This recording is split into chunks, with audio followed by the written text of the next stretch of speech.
Good evening everybody, good evening all my students. जैसे कि हम जानते हैं कि आज हम लोगों ने एक सेशन पहले ही कर लिया है, वो है इडियम्स का। और उसके बाद हम लोगों ने आपके सामने एक 9 वर्ड्स का एक छोटा सेशन डाला हुआ है। ऐसा मैंने इसलिए किया हुआ ताकि जो हम लोगों ने 10 इडियम पहले लिखे हुए हैं 9 से 10, वो हमारे लिए कहीं ज़्यादा ना हो जाए। तो थोड़ा थोड़ा एक काम करते हैं, थोड़ा इडियम्स का और थोड़ा सा वोकैब का मैंने 2 वीडियो डाल दिया है शॉर्ट करके। अभी हम क्या कर रहे थे, 20 से 25 मिनट का वीडियो कर रहे थे ना। अभी उन लोगों ने 12-13 मिनट के एक वीडियो को लेकर उसी टाइम को 2 भाग में डिवाइड कर दिया है, 10 इडियम्स का और 10 सिनोनिम्स का या वर्ड्स का। ठीक है, अगर आप किसी भी एग्ज़ाम की तैयारी कर रहे हैं, स्पेशली जैसे आप अगर आप एनडीए की तैयारी कर रहे हैं, एसएससी की तैयारी कर रहे हैं, तो कुछ ऐसे वर्ड हमारे सामने आते हैं जो किताबों में नहीं लिखे होते। आज मैंने ऐसे वर्ड लिए हुए जो बुक्स में नहीं है लेकिन आपके एग्ज़ाम में आते हैं। दूसरी सबसे इम्पॉर्टेंट बात जो है ना, वो ये है मेरे भाई कि इनका यूज़ कहीं पर आपको नहीं मिलेगा। तो इनका यूज़ कैसे करते हैं ये मैं आपको बताने जा रहा हूँ। ठीक है, तो शुरू करते हैं। आज देखिए, हमने सबसे पहले यहाँ पर वर्ड लिखा हुआ है, this is called hold back. जैसे कि आप जानते हैं कि होल्ड का मतलब होता है पकड़ना, बैक का मतलब पीछे। होल्ड का मतलब होता है पकड़ देना, बैक का मतलब पीछे।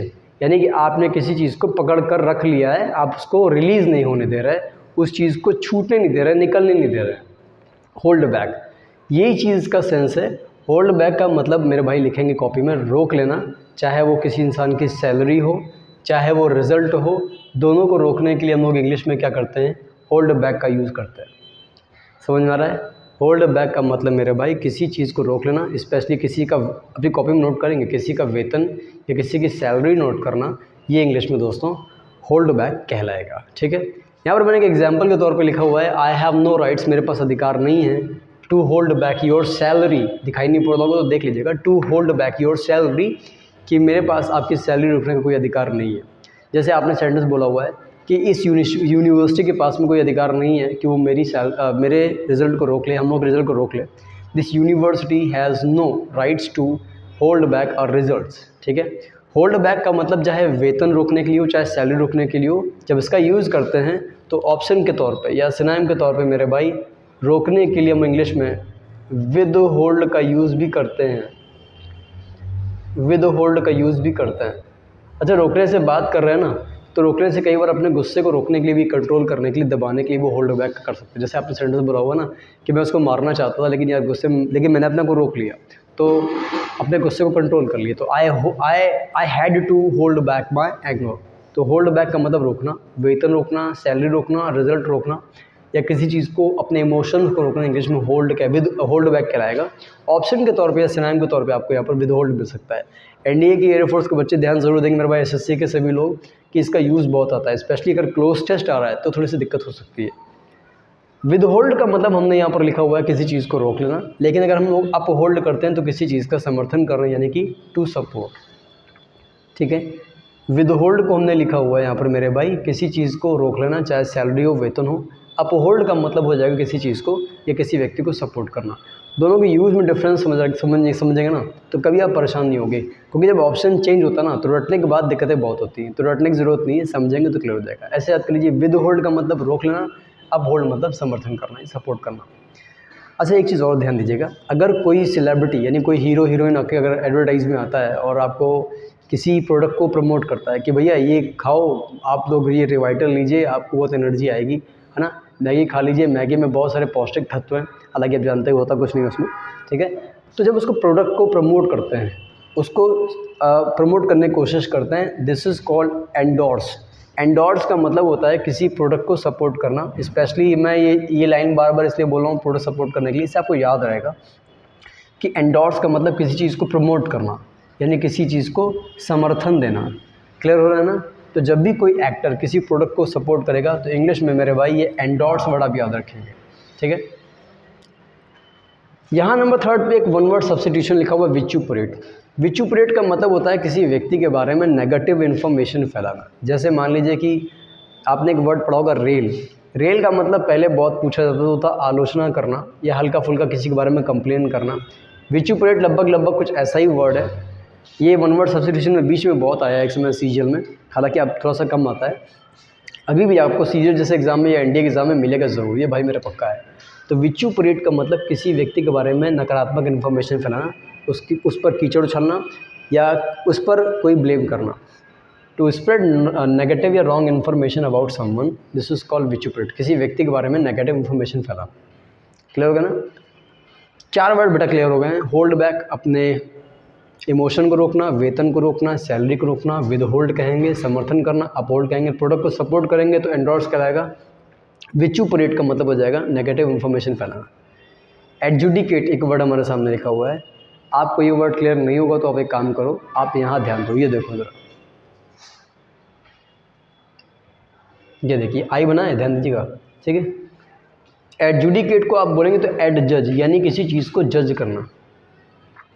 जब भी ऑफिशियली तौर पर जज अपनी कुर्सी पर बैठा होता है, कोई फैसला सुनाता है, तो ऑफिशियली कोई डिसीजन देना या किसी चीज़ का निर्णय सुनाना, ये इंग्लिश में बेटा एडजुडिकेट कहलाएगा। इंग्लिश में इसको बोलते हैं एड जज। क्लियर हो रहा है ना? लगभग कोर्ट सेशन वाले वर्ड है, थोड़ा सा ध्यान दीजिएगा, भाई तैयार हो जाएगा। एडजुडिकेट का मतलब हो जाएगा टू एडजस्ट समथिंग, किसी चीज़ के बारे में अपना फैसला सुनाना।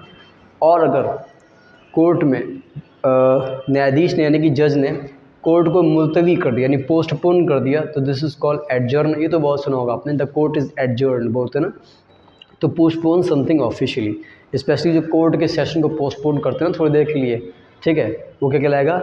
एडजर्न। ऑफिशियली मतलब आप जानते हो ना कि वो ऑफिशियली चीज़ें वहाँ पर होती है, अपना हर चीज़ फॉर्मेलिटी के हिसाब से होती है, तो वो दिस इज़ कॉल्ड एडजर्न, ठीक है। अब बात करेंगे यहाँ पर लिखा हुआ परजर। परजर का मतलब देखिए दोस्तों हो जाएगा झूठी गवाही देना।